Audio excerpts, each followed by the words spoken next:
Hi. The purpose of this video is for Tim, for his latest creation, the PS1 2 expansion board. Um, he's the maker of the SCART to JAMMA adapter, which allows you to plug by SCART from a console to your JAMMA cabinet. So I'll just focus basically on the expansion port.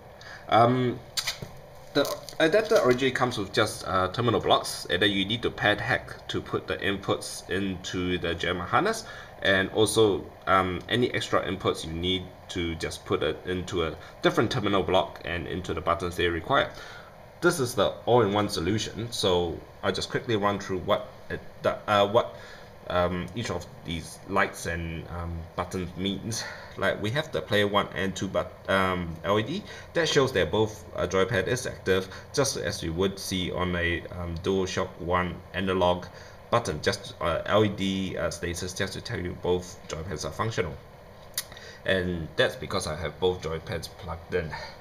And basically this adapter's in only comes in the PlayStation 1 or 2 port, but you can actually just link that with an adapter to, say, Xbox or Xbox 360 or PlayStation 3 if you wish. It comes with also different options to hook up the kick harness, which usually takes care of these 3 lower button inputs, because the JAMMA harness only takes care of the directions, fire 1, fire 2, fire 3, sometimes fire 4, fire 5, but and also the start button. So in this video, I'll just quickly show you how to set it up. So when you get it, it will just have one line. That means that there's nothing stored. In this case, I'm going to choose profile 0 because I've done some storing there, and I'll just override it and start putting in the installation process. And so you leave the button on to get into programming mode, and then it will start flashing 1 and 2. Doesn't matter which one you choose, so I just choose 1. 1 means DualShock 1 output, so it doesn't really matter too much about it. So as you can see, if I do, I need to stand up for this. If I press up, the LED will change. That means it's registering the input, and then you just cycle through the installation process. My start button is a bit buggy, so it might not work, and nope, so it works. So that was on select. I don't really need select, so I'll just skip it. And the action buttons, triangle, circle, X, and square, and then you come up to L1. I don't need L2, so I'll just skip it. Press this once, and this is R1, which I want, so I click on that. And now I've done what I need for player 1 control panel, so I can just press this button to skip all these other functions for the player 1, which can be seen on his cheat sheet. And as you can see, the LED is still on player 1. That means I haven't got to player 2 yet. And then now the player 2 LED is up, so I can start setting up my player 2 panel. And I have this big ass cabinet, so I have to come on to the other end, so I just memorize that. So it's up, down, left, right, start, and then I need to skip select, so I just press this once to skip.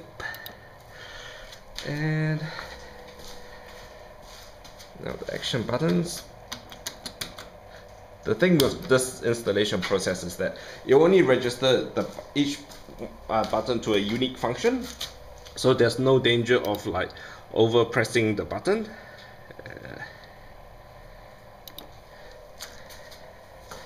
So if you already have mapped one of these buttons to one of the functions, you can't use it for second function.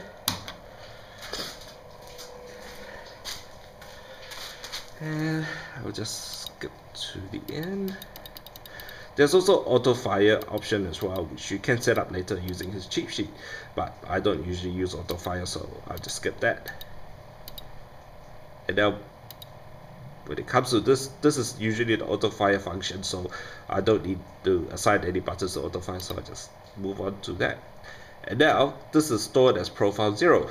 So I have also stored under profile 1, pretty much the same setting that I have for profile 0, so I'll just use profile 1 for now, and just quickly show you what it looks like in the game screen when you go into the game. Obviously this is just a pad hack, so like a pad hack, it will just do what it's supposed to do, which is to allow you to emulate the control panels as if you are using a control pad. I'm in my pajamas, as you can see, so excuse my attire.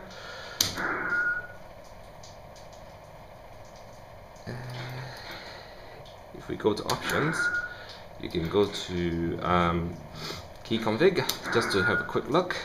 So I'm on second player, and you can just quickly press the button. So we've got square, triangle, L1, X, 0, R1. Yeah, and then the buttons will also work. And yeah, there you have it. A quick, easy, simple solution should you have the need to run your console into your JAMMA cabinet and without doing any pad hacks. Hope that explains everything, but if you have any questions, just ask me on the comments.